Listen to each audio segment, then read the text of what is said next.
that piece is the whole AI conversation, is that piece. Because, we're getting with these companies now, right?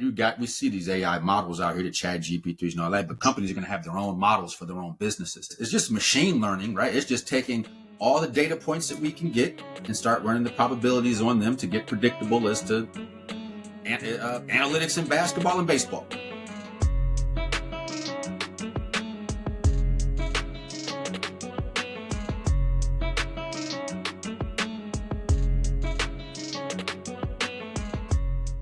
Data is key.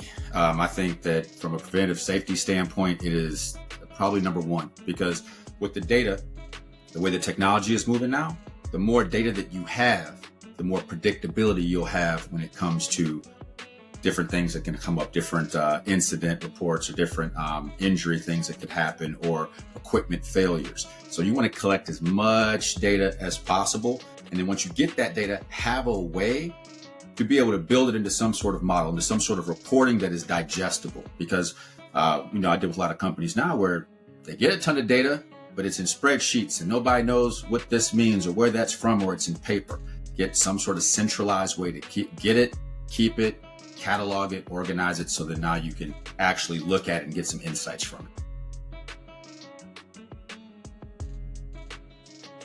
When it comes to driver protection and productivity, from a protection standpoint, if you have any type of camera system, any type of telematics device where it's actually monitoring the vehicle, monitoring the speeds, monitoring what your driver's actually doing in real time, all of those things are going to provide you with a ton of data points that then you can start to really build and craft what your program looks like, right?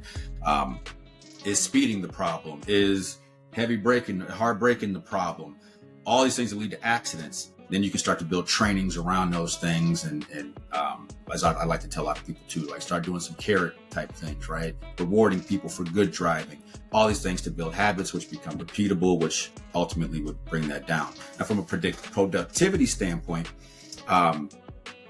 typically in businesses where there's some sort of deadline, like you got to get to an appointment at a certain point in time, or you're delivering things, the more data that you can get, the better, right? If this driver is, I think one of my favorite things, if you're not tracking it, you're letting it go, right? If you're not coaching it, you're allowing it to happen. So you want to find out as much as possible. Why are my good drivers good? Why are they efficient? Why are they fast?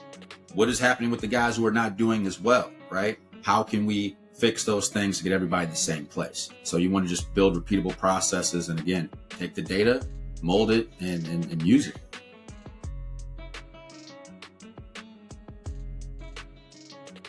Knowing that there are resources, there are companies that do this, right? That because it's going to take you more time to build this thing out. It's going to turn into this. The lift is just a big lift, especially when you don't know where to start. And unfortunately, a lot of people start with paper, which then creates another big problem down the line, because now, okay, well, somebody shows up and they want to look at these inspection reports. Now I got to go into bankers' boxes and try and find these things, and just embrace the technology right up front.